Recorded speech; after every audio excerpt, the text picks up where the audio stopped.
Hi everyone, कैसे हैं आप सभी। Neha, hello Sanjita, very very good morning. अच्छा, गुड मॉर्निंग है, गुड आफ्टरनून हो गया है गाइज। 12:04 4 मिनट हो गए हैं, 12 बज के। एक्चुअली गुड नून पे ही हम मिलते हैं, लेकिन गुड नून से थोड़ा सा लेट हो जाता है। शुरू करें हम अपना शो आज का। शाबिस्टन इनविजिबल क्या। तो क्वेश्चन ये है कि Coolie, the untouchable and two leaves of a bird and the three woos, ये किसने लिखी है सबको पता है।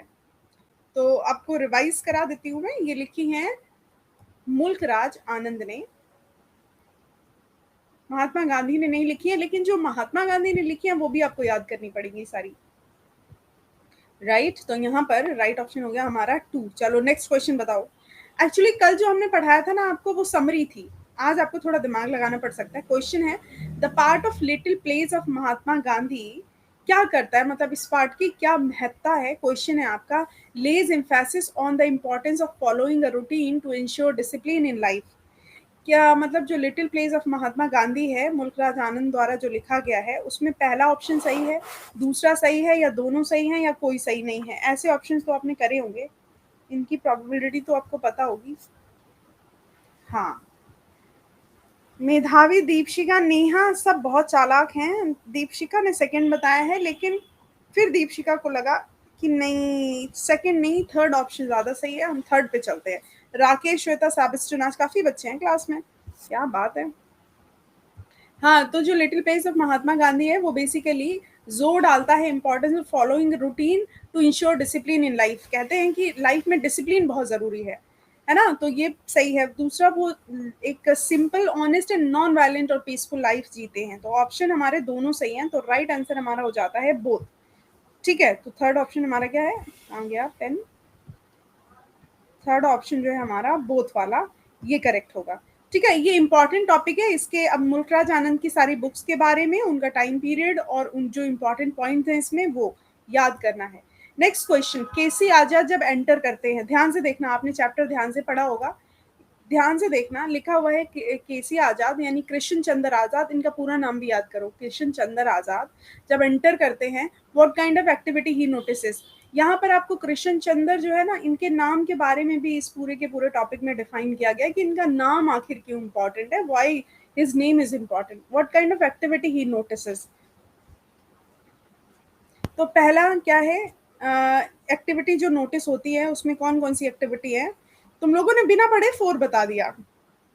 यस, तुम लोगों ने सोचा ये क्वेश्चन ऐसा बना होगा जिसमें मैडम ने इंफॉर्मेशन दी होगी। कभी कभी क्या होता है, the Mahatma points with a hand to a mat. Mahatma कहते हैं कि अपने हाथ से मैट की तरफ इशारा करते हैं कि वहां बैठ जाओ। Kasturba Gandhi smoothen the Mahatma's belly with wet towel, pats the stomach with light slaps, assembles the mud pack material। वो मतलब मिट्टी का पैक लगवा रहे होते हैं अपने पेट पर। ठीक है, महात्मा गांधी की जो secretary Mahadev Desai, pen and paper होता है उनके हाथ में और वो नोट करते हैं जो महात्मा गांधी बोलते हैं। इसका मतलब है पार्ट फोर्थ जो हमारा, दैट इज करेक्ट। ओके, तो तुम लोगों को इस टॉपिक में मैंने जैसे आपको बोला था कि कुछ टॉपिक्स ऐसे होंगे जिनमें आपको पढ़ना पड़ेगा, और कुछ टॉपिक्स ऐसे होंगे जो एक ही बार पढ़ने से आपको उसका ifs and buts, ups and down सारे याद होंगे। मतलब कुछ टॉपिक्स ऐसे भी हैं। अच्छा, यहाँ पर क्वेश्चन देखना ध्यान से। द ग्लैंस, ग्लैंस किसकी, ग्लैंस का मतलब क्या है, नजर। कंफ्यूजेस द गेस्ट, गेस्ट कौन, केसी आजाद। जो नजर है वो केसी आजाद को कंफ्यूज करती है। फ्रॉम द स्टेयर गेज, एकदम घूरने से, किसके घूरने से, महात्मा के। What was the reason? The guest was feeling uncomfortable wearing the corduroy suit. The guest looked upset and unhappy. ये चिपका दो, बाहर से आवाज आ रही है। हाँ जी, बताना जरा भाई।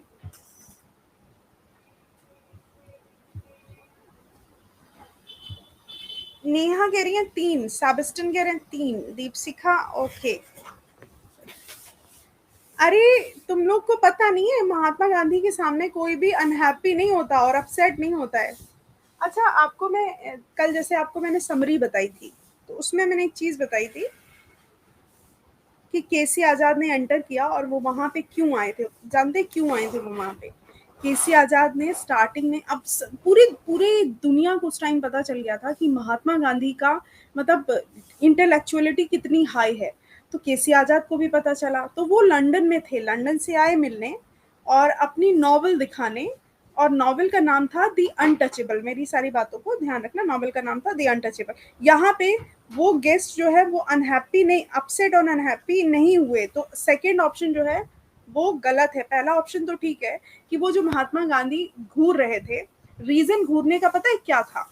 रीजन ये नहीं था, रीजन ये था कि जो गेस्ट था वो अनकंफर्टेबल फील कर रहा था, क्योंकि वो ना कॉर्डराई सूट पहना था, जैसे सूट में आप आराम से बैठ नहीं सकते, मतलब वो जो सूट पहने था वो कॉर्डराई सूट पहना था। तो गांधी जी ने कहा कि तुम ये सूट क्यों पहन के आए हो, जाओ धोती कुर्ता पहनो, आश्रम से खादी का धोती कुर्ता पहनो, जिससे कि तुम कम से कम आराम से जमीन पर बैठ तो सको, मतलब जिस आसन में बैठने से आराम मिलती है।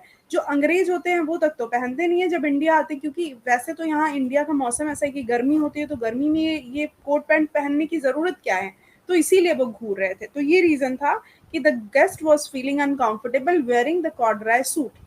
तो दूसरा ऑप्शन गलत है आपका, ए ऑप्शन ही सही है। अच्छा, क्वेश्चन तो मैंने समझा दिया। क्वेश्चन ये कह रहा है कि द ग्लैंस, मतलब जो नजर थी वो कंफ्यूज करती थी गेस्ट को from the star gaze of Mahatma, Mahatma Gandhi की। महात्मा गांधी जो घूर रहे थे उसे क्यों घूर रहे थे, मतलब ये कह रहे हैं क्यों घूर रहे थे, रीजन क्या था, ये है क्वेश्चन। तो इसीलिए घूर रहे थे क्योंकि वो उसकी शक्ल से लग रहा था कि वो बैठ नहीं पा रहे ठीक से। अब हम भी अगर मतलब ऐसे कपड़े पहन लें तो बैठ नहीं पाएंगे ना कायदे से। अब जैसे भारतीय जो साड़ी है, साड़ी महिलाएं पहनती हैं, आराम से बैठ जाती हैं। अब जैसे सूट वगैरह पहन लो, या फिर कुछ भी ऐसा वन पीस पहन लो, या फिर जीन्स पहन लो, तो उसमें नहीं बैठ सकते ना आराम से। जीन्स में बताओ, आराम जीन्स पहन के आप चले तो जाते हो वहाँ पे क्या कहते हैं, आश्रम वो सुनने। तो अब वहाँ पे ऐसा ये रीजन नहीं है कि भगवान के मंदिर में जीन्स पहन के नहीं जा सकते, लेकिन जहाँ पे बैठना होगा वहाँ पे जाने में आप ही को अनकंफर्टेबल होगा। तो वही वो चीज कह रहे थे। What Gandhi ji says when केसी आजाद, गांधी जी क्या कहते हैं, इस क्वेश्चन को समझ लो पहले। गांधी जी क्या कहते हैं जब केसी आजाद ने उनसे कहा कि यही एक सूट मेरे पास है और मैं कल ही लंदन से वापस आया हूँ, the only suit I have, I came from London yesterday. अब आप लोग बताओ इसमें कौन सा ऑप्शन सही है? One what Gandhi ji says when KC Azad says the only suit I have, जब केसी आजाद कहते हैं कि वो सूट उनके पास है। अब इसमें आप लोग अपना समझो और आंसर बताओ कि क्या होगा राइट आंसर। नेहा सेबेस्टियन नीरम ने बता दिया, अच्छा।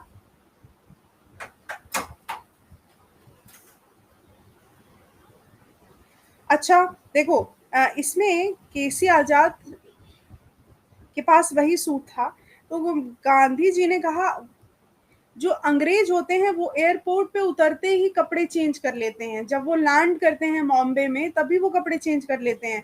तुम बंदर के जैसे क्यों दिखना चाहते हो? ये दोनों ही पॉइंट्स आपके सही हैं कि जो गांधी जी वो मतलब जो अंग्रेज होते हैं वो जो है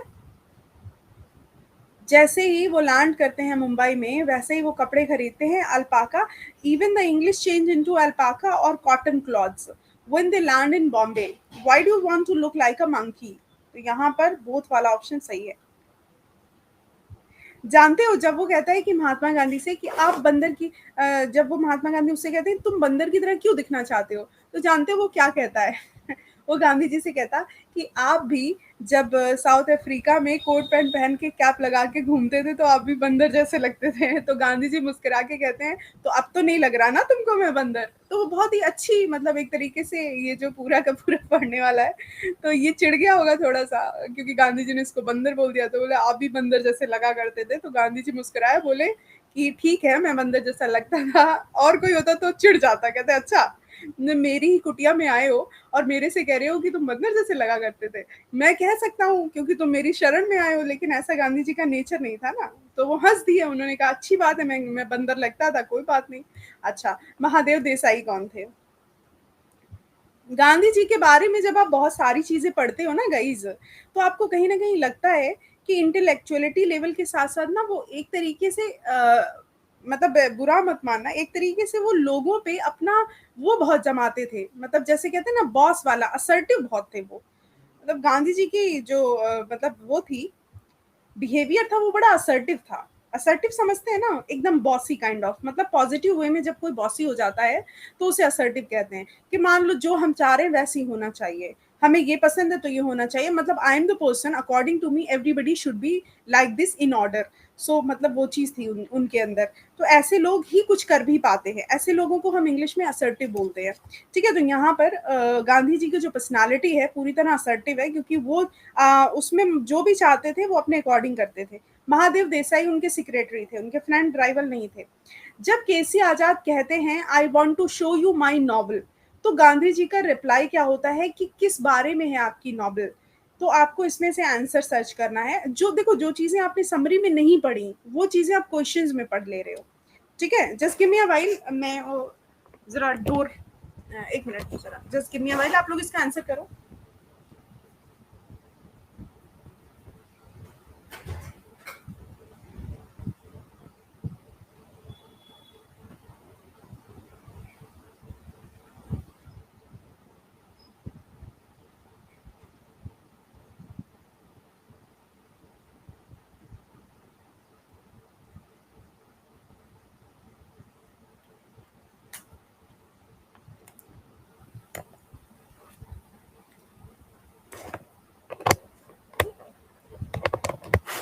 हाँ जी,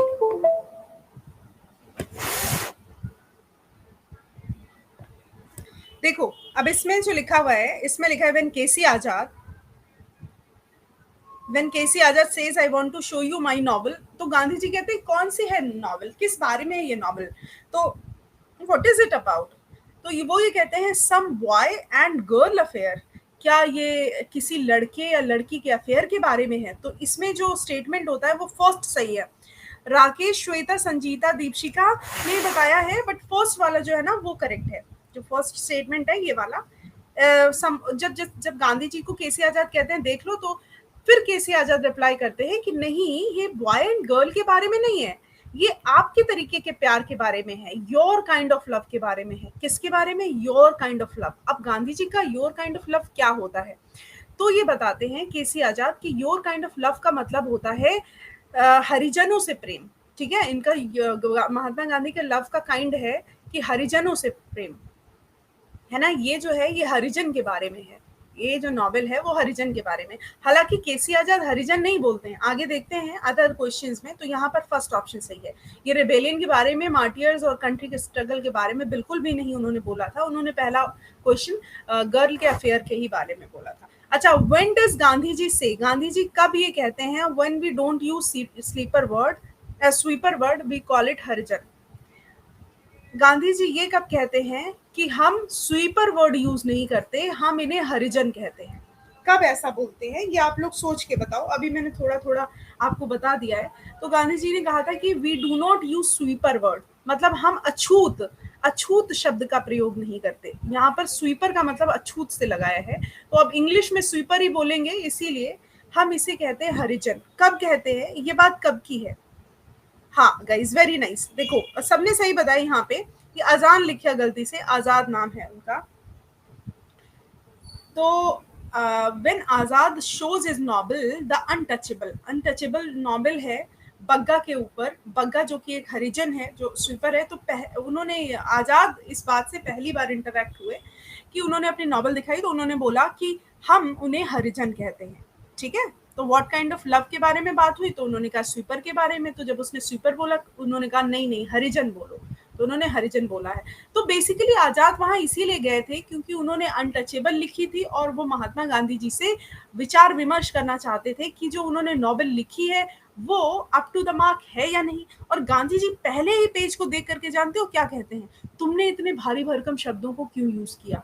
मतलब पहला शब्द उनका ये कहते हैं why do you use that high level high standard English words. तो आजाद कहते हैं कि मैंने इतने बड़े शब्दों का यूज इसलिए किया ताकि अंग्रेजों को पता चल सके कि हम उनकी लैंग्वेज में कितना ज्यादा मतलब सब पढ़े लिखे हैं, कितना ज्यादा कैपेबल हैं।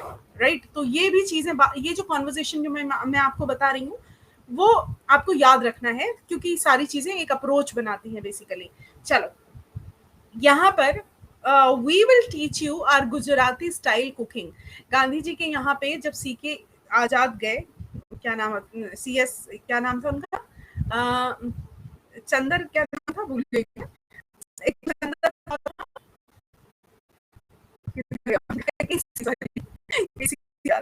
कृष्ण चंद्र आजाद, किसी के बोल गई, केसी था, केसी आजाद था। तो जब वहां पे गए, सो अब उनका नाम तो पूरा नाम भी आपको याद रखना, मेरे नाम भूलना नहीं है, और सारी चीजें भूल, मेरे को सारी चीजें याद रहती है, लोगों के नाम भूल जाती है, तो महात्मा गांधी का नाम नहीं भूली। You will have to learn to clean the kitchen, तुम्हें किचन जो है वो क्लीन करना है, यूटेंसिल्स धोने हैं, and you can show me your novel, तुम अपनी नॉवल दिखा सकते हो, यहाँ पे रहो तुम मुझे अपनी नॉवल दिखा सकते हो, but you have to take 3 rules. उन्होंने इतनी सारी कंडीशन रख दी, बेचारा नॉवल दिखाने के आया और महात्मा गांधी ने 1000 कंडीशन रख दी। If you want to stay in the ashram, अगर तुम्हें मतलब उसे आश्रम में इंटर रहना भी था, वो कहता था कि मैं आश्रम में गांधी जी के साथ रहूंगा, थोड़ा सा ज्ञान मुझे भी मिले। तो यहाँ पे कह रहे हैं कि ऑल, अब ये तो पता ही है कि all you must not look. अब यहाँ पे इसके पीछे की मैं आपको थोड़ी स्टोरी बता दूं। देखो, गांधी जी ने जब उनसे बोला केसी आजाद से कि you must not look at women with desire, तो केसी आजाद ने कहा कि उनकी एक गर्लफ्रेंड है जो आयरलैंड की जेल में बंद है। तो इस बात पे भी महात्मा गांधी और केसी आजाद के बीच में भारी डिस्कशन हुआ। तो उन्होंने कहा अच्छा, अब तुम्हारी गर्लफ्रेंड है तो तुम सोचोगे ही डिजायर के साथ में। तो वो कहते हैं कि नहीं नहीं सोचूंगा मैं। उन्होंने कहा मैं दिन में नहीं सोचूंगा, रात में सोचूंगा सपनों में। बोले रात में सोचोगे? तो वो कह रहे ठीक है, मैं रात में भी नहीं सोचूंगा, वो मेरे सपने में आएगी। तो ये सब बातें भी होती हैं बीच में। फिर दूसरी बात, you must not drink liquor here, तुम यहाँ शराब नहीं पी सकते, और आपको मतलब टॉयलेट साफ करना है, लेटरिन साफ करना है, और ये हम टर्न पे करेंगे। सो ये चीजें जो है उस पर डिस्कस हुई थी। हाँ, तो ये मतलब यहाँ पर बाकी इसमें कुछ ऐसा नहीं था। और साबरमती को जैसे पैराडाइज कहा जाता है, इस पे क्वेश्चन बन सकता है। Sabarmati is called paradise on earth, इस पे क्वेश्चन बन सकता है। तो अब हम दूसरे टॉपिक को पढ़ते हैं, फिर उस पे क्वेश्चंस करेंगे। ठीक है, तो अच्छा था ये पूरा का पूरा टॉपिक जो था, दैट वाज वेरी गुड। और अब हम देखते हैं दूसरा जो हमारा टॉपिक है उस पर बात करते हैं। दूसरा टॉपिक भी बहुत अच्छा है, उस पे भी मतलब हम एक मिनट में स्क्रीन चेंज करती हूँ, स्लाइड लगा लेती हूँ। राइटर्स वगैरह और उनका टाइम पीरियड एक बार जरूर देख लेना। एक लिस्ट भले ही बना लो या मैं बना देती हूँ, बताओ तो। राइटर्स और उनके टाइम पीरियड की, जिससे कि कोई मतलब गड़बड़ी ना हो।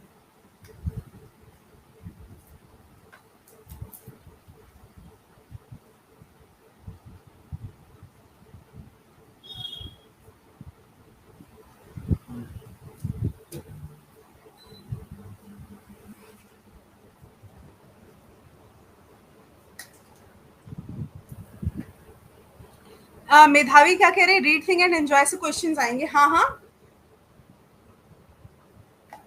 इरम फातिमा आप पूछ रहे हो या बता रहे हो? आएंगे।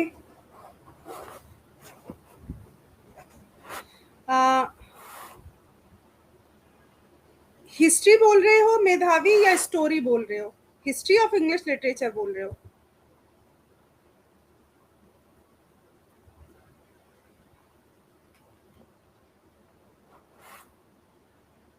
हाँ, कल मैं लिंक भूल गई थी, वो अभी भेजती हूँ मैं। आज आज याद रहेगा।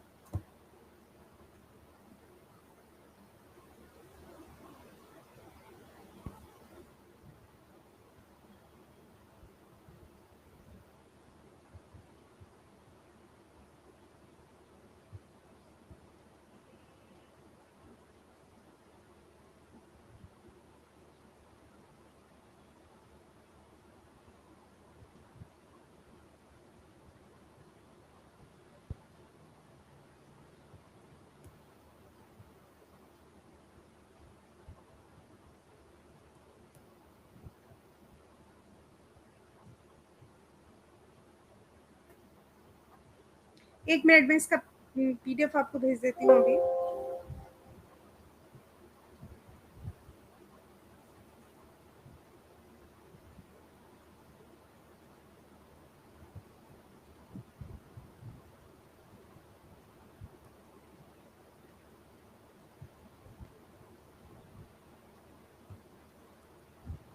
ठीक है, ये हमारा लास्ट प्रोज का टॉपिक जो आज का है। इसके बाद हम हिस्ट्री ऑफ इंग्लिश लिटरेचर कराएंगे। मेधावी यही बोल रहे थे क्या या कुछ और बोल रहे थे?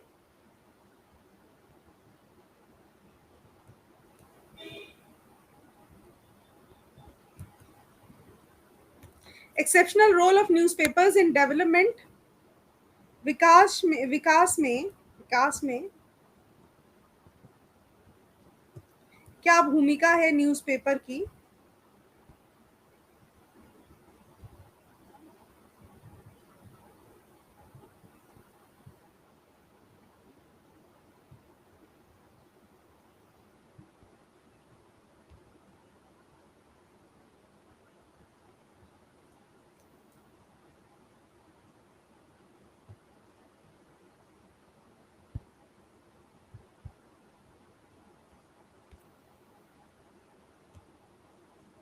मैम पढ़ना है एक और बुक इंग्लिश। अच्छा, स्टोरी ऑफ इंग्लिश बोल रहे हैं क्या? अच्छा अच्छा अच्छा, ठीक।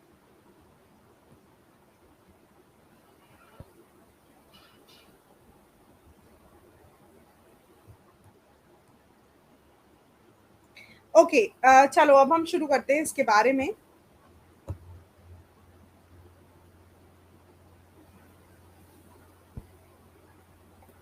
दीपशिका, एनसीईआरटी ये जो है ना, और एससीईआरटी का कंफ्यूजन स्टिल है, लेकिन हम ये मान के चलेंगे कि जो टॉपिक्स एनसीईआरटी के हैं उनको प्रिपेयर तो करेंगे ही, और लास्ट में हम क्वेश्चंस आपको करा देंगे। एनसीईआरटी पढ़ना पड़ेगा, क्योंकि कुछ लोगों ने अगर मतलब पता नहीं, कुछ ऐसा ऑफिशियल नोटिफिकेशन नहीं आया था, इस बात पे भी कंफ्यूजन है। तो देख लेते हैं, एनसीईआरटी को देखेंगे और जो चैप्टर छूटे हैं उन पे क्वेश्चंस जल्दी जल्दी करा देंगे आपको टॉपिक पढ़ा के। चलो हम बात करते हैं एक्सेप्शनल रोल ऑफ न्यूज़पेपर्स की। So basically exceptional role of newspaper,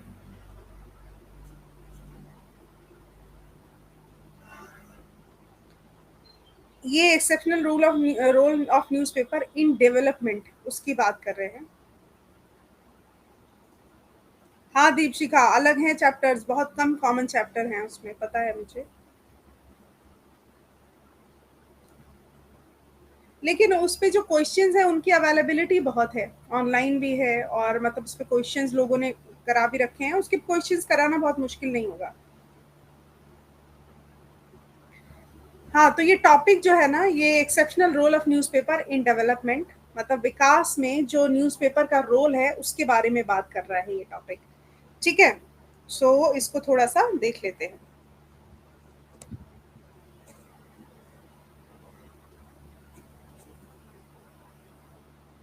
इस क्लास में दो दो दीपशिका है, ये तो और भी ज्यादा अच्छी बात है। तो बेसिकली क्वेश्चन देखो, कोचिरिल रामन नारायणन, मतलब के आर नारायणन, के आर नारायणन की बात की जाए तो इन्होंने, इनका नाम सबने सुना होगा, जब लिस्ट याद करते हैं प्रेसिडेंट की तो के आर नारायणन का नाम सबने सुना होगा। सो ये 10th प्रेसिडेंट ऑफ इंडिया रहे हैं। ये पहले दलित प्रेसिडेंट थे जिन्होंने अगस्त ऑफिस, मतलब जिन्होंने पदभार ग्रहण किया। On many occasions he used his discretionary power as president, और उन्होंने कई सारे ओकेजन्स पर अपनी जो असीम शक्तियां थी उनका यूज किया प्रेसिडेंट की तरह से, और deviated from convention and president, और वो जो पुरानी चीजें चलती आ रही थी उनसे अलग किया। ठीक है, तो कहने का मतलब है कि मतलब के आर नारायणन एक ऐसे राष्ट्रपति रहे हैं इंडिया में जो पहले दलित थे जिन्होंने पदभार संभाला। इसके साथ ही साथ उन्होंने अपनी शक्तियों का कन्वेंशन और प्रीसिडेंट से अलग यूज किया। डेविएट का मतलब मतलब वंचित करना। अच्छा, ये तो क्वेश्चंस हैं, क्वेश्चंस बाद में करेंगे। इनके बारे में बोला जाता है he was a man of vast experience, उन्हें बहुत ही गहरा नॉलेज था। He worked as London correspondent on a social welfare weekly published by K.M. Munshi, taught at Delhi School of Economics and served as the Vice Chancellor of the Jawaharlal Nehru University। अब ये तो पता चल ही गया होगा कि उन्होंने London correspondence of social welfare में काम किया, मैगजीन में जो के एम मुंशी द्वारा पब्लिश की जाती थी, और जो दिल्ली स्कूल ऑफ इकोनॉमिक्स में पढ़ाई गई। और उन्होंने वाइस चांसलर का पद भी संभाला जेएनयू में, दिल्ली में जेएनयू में वाइस चांसलर भी रहे। और वेलफेयर वीकली में इन्होंने अपना मतलब वो जर्नलिज्म किया। He also served as ambassador to Japan the United Kingdom. और यूके और जापान में वो एम्बेसडर यानी राजदूत भी रहे। तो उनका जो पूरी जर्नी है वो काफ़ी ज़्यादा इंस्पायरिंग है।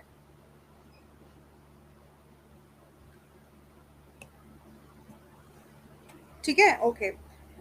नेक्स्ट क्वेश्चन, हाँ बेटा करना तो होगा।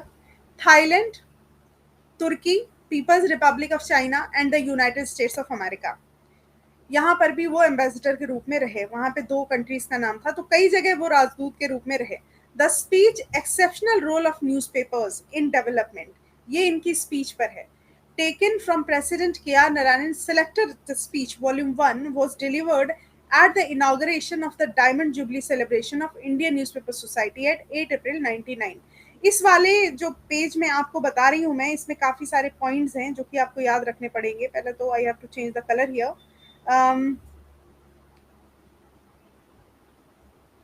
हाँ, तो यहाँ पे ज़्यादा सही हो गया क्या? सो यहाँ पे क्या याद रखने वाला है कि एक तो इनका जो ये exceptional rule of newspaper in development, ये लिया गया है इनका किस टाइम, जब ये इनकी स्पीच से वॉल्यूम 1 से, जिसमें डायमंड जुबली सेलिब्रेशन हो रहा था इंडियन न्यूज़पेपर सोसाइटी का 8 अप्रैल 1999 में, तब उन्होंने जो स्पीच डिलीवर की थी उसमें से लिया गया है आज का पूरा चैप्टर। ठीक है, बंदे की स्पीच से ले लिया गया chapter. The speech is important for raising fundamental questions about the role of media।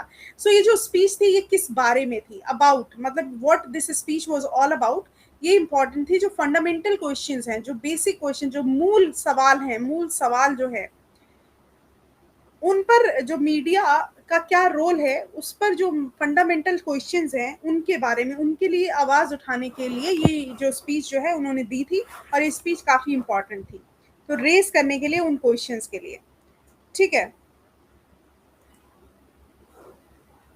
अब देखो सिलेबस तो अगर एक साथ भी मैं सारा करा दूंगी, टाइम तो कम है, लेकिन अगर हम एक साथ भी सारा करा देंगे तो हम कहीं के नहीं रहेंगे, फिर हमें कुछ भी समझ नहीं आएगा। कभी कभी ऐसा होता है कि हम थोड़ा सा सिलेबस अच्छे से करके सिलेक्ट हो जाते हैं, कभी कभी ऐसा होता है कि सारा कर लेते हैं, उसमें से कुछ भी याद नहीं रहता है। तो हम जो है अगर आपको बहुत जल्दी करा देंगे, एक दिन में 6-7 चैप्टर करा देंगे अगर, तो भी डिफिकल्ट हो जाएंगी चीज़ें। तो इसीलिए थोड़ा सा ना देखेंगे, मैं अब जो क्वेश्चन जो है उसको करा दे दूंगी आपको, और मैं साथ साथ समरी समझा दूंगी, तो ऐसे करके देख लेंगे फिर। ठीक है, अब मैं इसके बाद में आपको इंग्लिश लिटरेचर करा दूंगी, और जो भी जितनी भी चीज़ें हैं उनके मल्टीपल काइंड चॉइस क्वेश्चन जो है वो करा दूंगी, और थोड़ा मतलब चीज़ों को थोड़ा स्पीड पकड़ लूंगी इसके बाद। I am very happy to inaugurate the diamond jubilee celebration of the Indian newspaper society. तो केसी नारायण कहते हैं कि मैं बहुत ही खुश हूँ, डायमंड जुबली सेलिब्रेशन जो इंडियन न्यूज़पेपर सोसाइटी का होना है।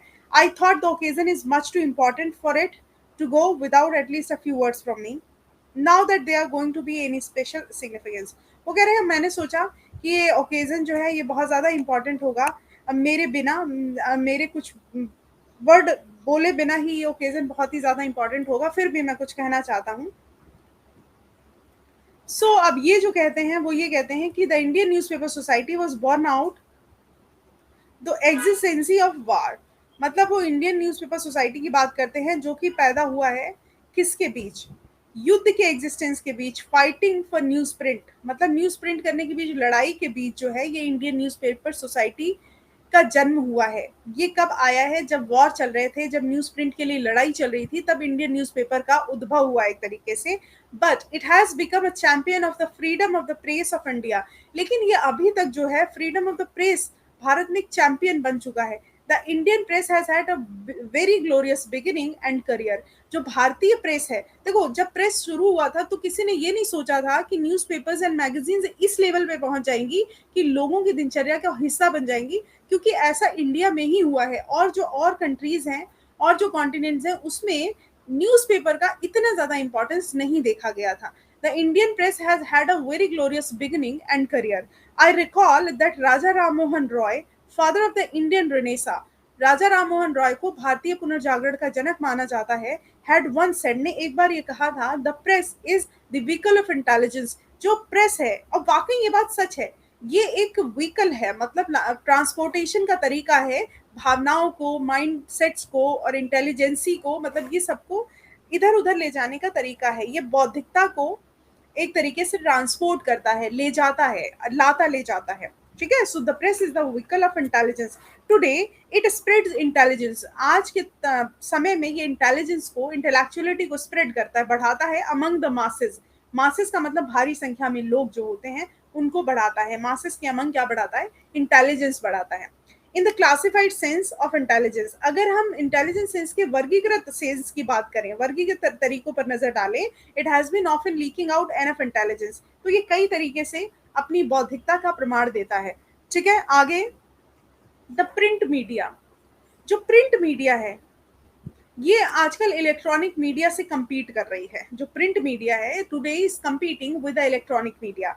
आई बिलीव, मैं बिलीव करता हूँ sorry, that in spite of electronic gadgets के बावजूद the written word, the printed word will have its supremacy in the next millennium also. आने वाले सहस्राब्दियों में, आने वाले समय में ऐसा होगा कि जो प्रिंटेड वर्ड है वो इलेक्ट्रॉनिक गैजेट से ज्यादा इंपॉर्टेंट होंगे। और वाकई ऐसा है, आज भी न्यूज़पेपर लोग पढ़ते हैं।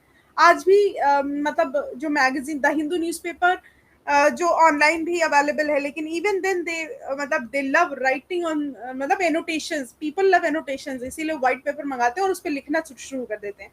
सो उसकी जो इंपॉर्टेंस है वो कभी खत्म नहीं हो सकती, ठीक है। There is a close communion between the human being and the printed word. मतलब इनके बीच में एक कोरिलेशन है। कम्युनियन का मतलब होता है कोरिलेशन, ह्यूमन बीइंग के और प्रिंटेड वर्ड के बीच में। It is a matter, printed word मतलब वही newspaper, it is a matter of universal experience. ये सांसारिक जो एक्सपीरियंस है उसका एक मैटर है, that when you read something, जब आप कुछ पढ़ते हो, your whole being reacts to it, पूरा जो आप पूरा का पूरा उस पर रिएक्ट करते हो। अनलाइक इन अ वीडियो, किसी वीडियो की तरह नहीं या किसी ओरल एक्सपोजिशन की तरह नहीं। जब आप कुछ चीज पढ़ते हो, देखो रीडिंग में आप पूरा इन्वॉल्व हो जाते हो। जब किसी रीडिंग में आप टोटली इन्वॉल्व हो जाते हो, ये बता रहे हैं कि you get totally involve in reading. अच्छा, ऐसा तब नहीं होता जब आप किसी की बात सुन रहे होते हो। अगर आप इस चीज को रीड कर रहे होंगे तो आपको अपना 100% देना पड़ेगा, समझ में आएगा, है ना। अब जब मैं आप कुछ बोल रही हूँ, कोई वीडियो देख रहे हैं, तो उसमें आपके दो सेंसेस का यूज हो रहा है, आंखें भी यूज हो रही हैं, कान भी यूज हो रहे हैं। लेकिन आपका इसमें जो है कान यूज नहीं हो रहा है, सिर्फ दिमाग यूज हो रहा है। तो ये पढ़ने वाली बात अलग हो गई। The printed word is really a soul steering instrument. मतलब ये जो प्रिंटेड वर्ड होते हैं ये पूरी आत्मा को स्टीर करने, हिला देने वाले इंस्ट्रूमेंट होते हैं। That is why India has gone through the experience of a gradual multiplication of the print media. तभी धीरे धीरे जो है इंडिया में ग्रेजुअल मल्टीप्लीकेशन हो रहा है, जो प्रिंट मीडिया का धीरे धीरे उसमें बढ़त ही हो रही है, मल्टीप्लाई हो रही है चीजें धीरे धीरे। एक्सपीरियंस से सारे लोग गुजरना चाह रहे हैं, ठीक है। तो ये इन्होंने बताया है, ये भी इंपॉर्टेंट है।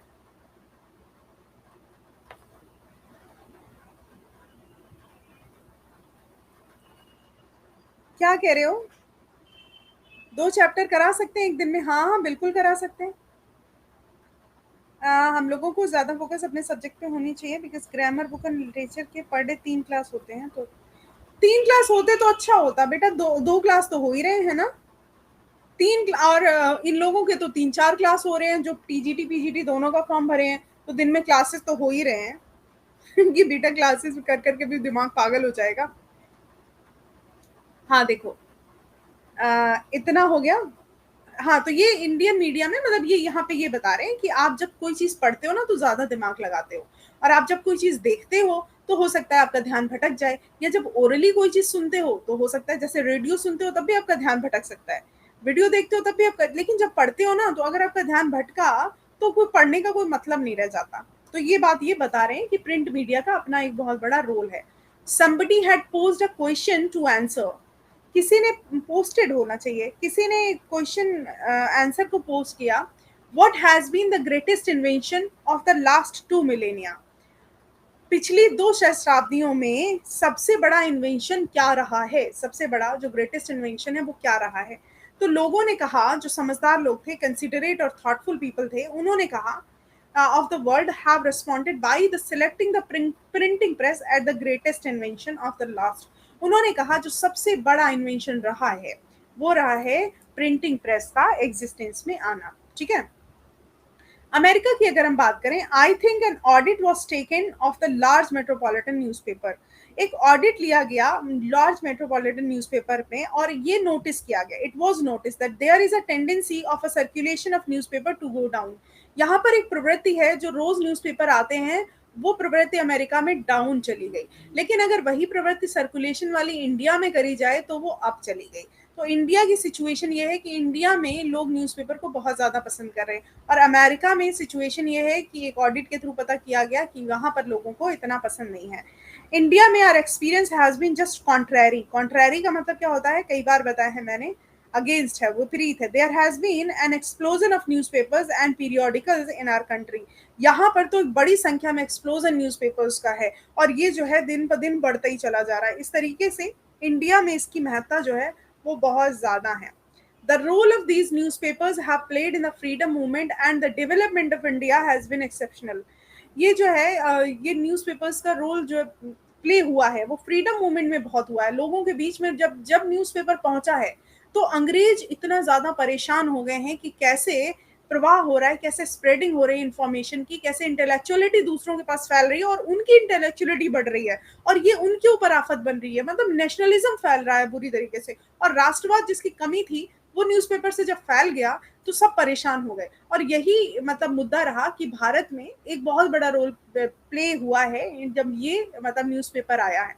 The Mammen Mathew mentioned the experience of his own paper Malayala Manorama which conducted a crusade for the freedom of the press। मतलब जो मलयाला मनोरमा मैमन मैथ्यू का न्यूज़पेपर आया तो उन्होंने अपने एक्सपीरियंस में ये बताया कि एक क्रूसेड जैसे धर्म युद्ध छिड़ गया, प्रेस के क्षेत्र में एक धर्म युद्ध छिड़ गया। It's victory was an exciting experience in Kerala. Kerala में इसकी जीत जो थी बहुत ही एक्साइटिंग एक्सपीरियंस लेकर के आई। Today his paper has one of the largest circulation in India. अब उस टाइम की ये बात कर रहे हैं कि उनका पेपर जो था सबसे बड़ा सर्कुलेशन था पूरे इंडिया में। It is a remarkable feature, ये बहुत ही रिमार्केबल फीचर रहा that the language newspaper in India have come to their own and indeed their circulation have even exceeded that of the national newspapers. मतलब जो उनके language newspapers थे उनकी जो पहुंच थी वो बहुत ज़्यादा बढ़ी, क्योंकि भाषा का बहुत खेल हो गया था। मतलब भारत की में भाषा का कोई ऐसा रोल नहीं था। जब मतलब जैसे हिंदी है सब जगह जानी जाती है, लेकिन ये बहुत ही मुश्किल है हर जगह लैंग्वेज। जैसे नेशनल न्यूज़पेपर्स आते थे उनका इतना रोल नहीं था जितना भाषाई न्यूज़पेपर ने अपनी जगह बनाई। अब इसके आगे का जो चैप्टर है वो पढ़ने से पहले हम कुछ क्वेश्चंस कर लेते हैं। ये जरा क्वेश्चंस आप लोग करो।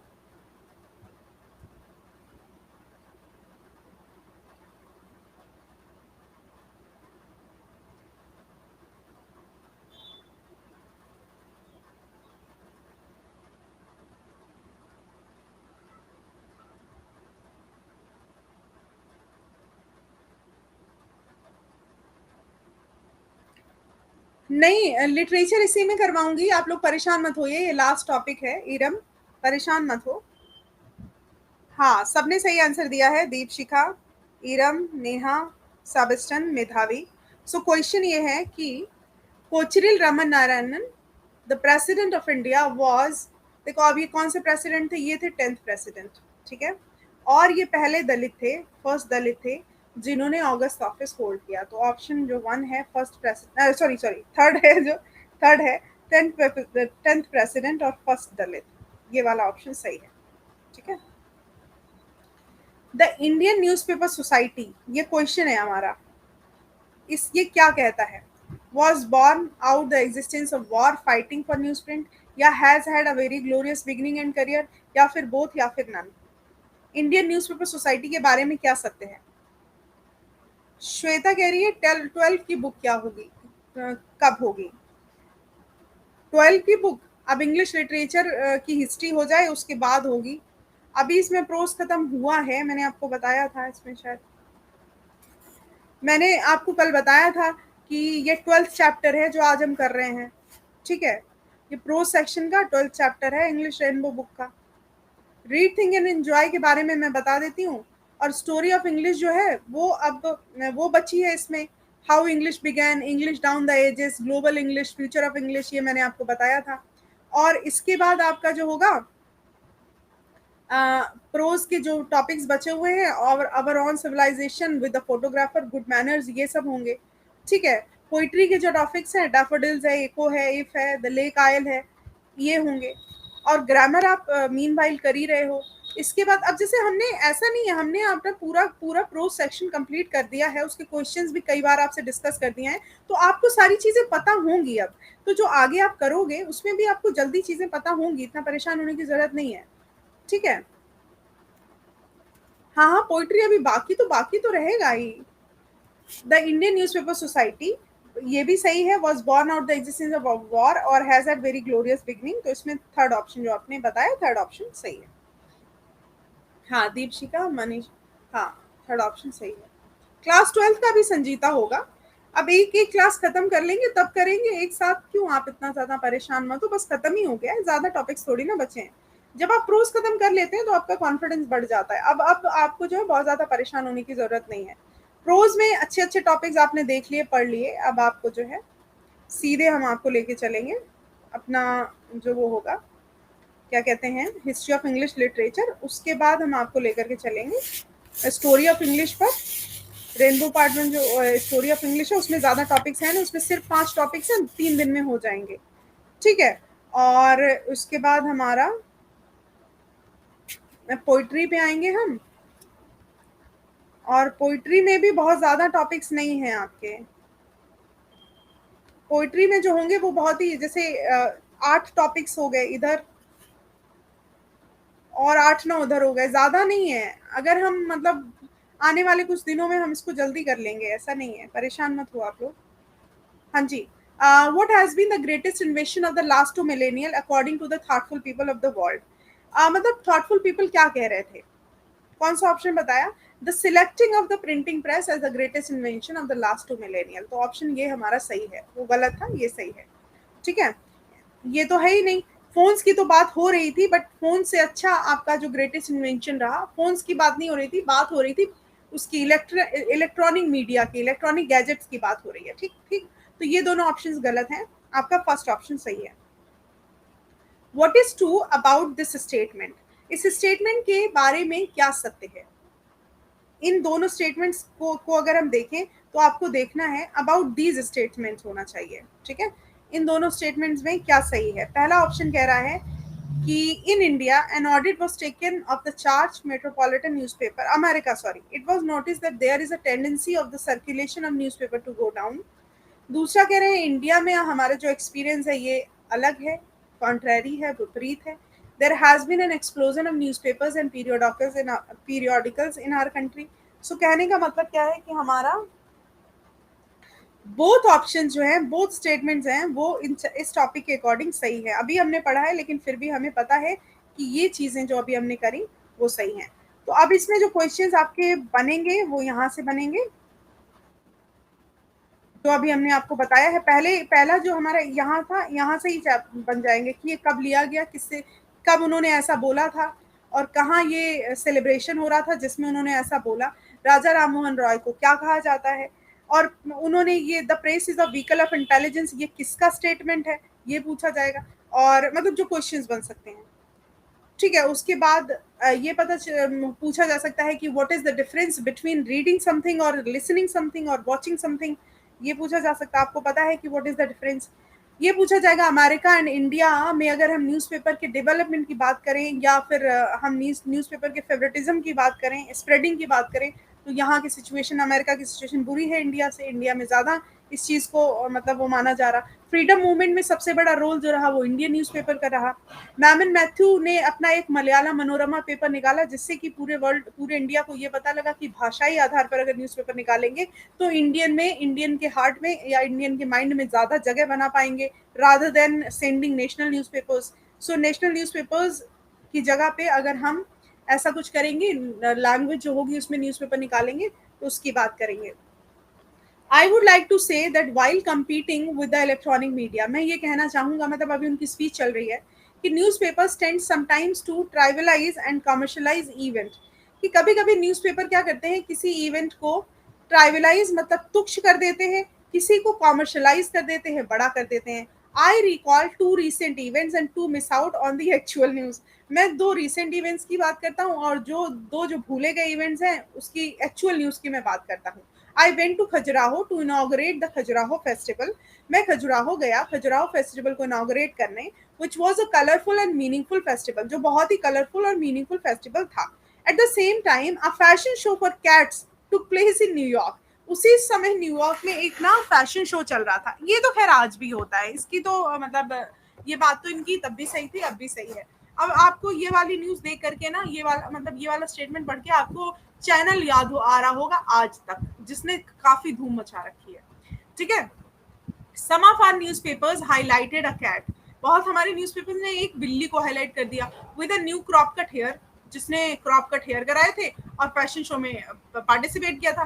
But they did not give the same importance to the Khajuraho festival. अब जो खजुराहो फेस्टिवल था उसकी अपनी इंपॉर्टेंस थी, उसको इंपॉर्टेंट नहीं दिया. किसको दिया? कैट फेस्टिवल को. तो इस पर भी क्वेश्चन बन सकता है. This is what I call the tendency to trivialisation in the press. इसी को हम कहते हैं कि जो चीजों को तुच्छ करने की जो प्रक्रिया है, मानसिकता है, वो प्रेस की बहुत ज्यादा है. It is an irresistible tendency. ये जो है इरेस्टिबल है, इसको ना बदल नहीं कर.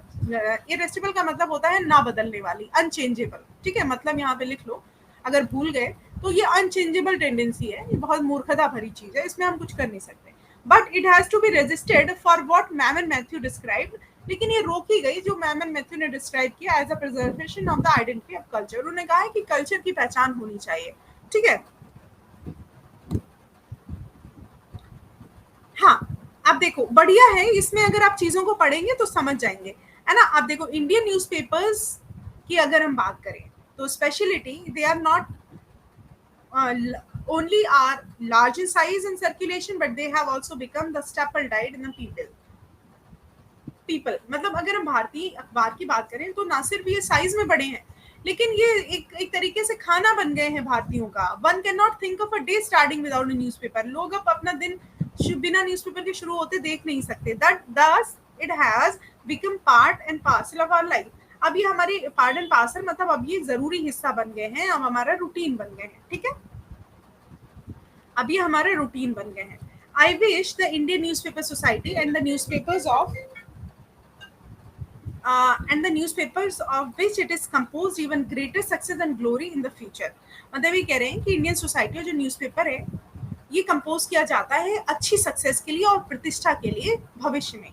Being part and parcel of a lives of the people, जो हमारे पार्ट एंड पार्सल बन गए हैं, लोगों की जिंदगी में रूटीन बन गए हैं. आई एम श्योर, मैं बिल्कुल श्योर हूँ, newspaper will act with responsibility. Newspaper act करेगा रिस्पॉन्सिबिलिटी के साथ में to cultivate value and pass on the culture of a country to the people. और हमारी जो देखो, हमें चीजों के बारे में जानकारी मिलती ही एक चीज से है, वो है न्यूज और न्यूज़पेपर. तो हमारे कहीं पे इंडिया में क्या कल्चर है, क्या लोग कर रहे हैं, क्या उनकी एक्टिविटीज हैं, ये सब होता किससे है? न्यूज़पेपर से. May I wish the diamond jubilee celebration every success. ठीक है, तो ये इनका पूरा का पूरा वो था, क्या कहते हैं, मतलब पूरा जिस था, पूरी इनका लेक्चर था, बढ़िया था. इन्होंने जो लेक्चर डिलीवर किया, अब इस पर जो है थोड़े क्वेश्चंस मैंने करा दिए हैं. टॉपिक आपको समझ आ गया है. अब इस पर हम क्वेश्चंस करेंगे और कल हम जो बात करेंगे वो हिस्ट्री ऑफ इंग्लिश लिटरेचर का डिटेल. आपको मैंने सिर्फ क्वेश्चंस कराए थे तो आपने कहा था नहीं क्वेश्चन नहीं करना, डिटेल करना है, तो उसकी डिटेल हम आपको कराएंगे, फिर क्वेश्चंस करा देंगे. ठीक है, ओके गाइस. हाँ, स्पीच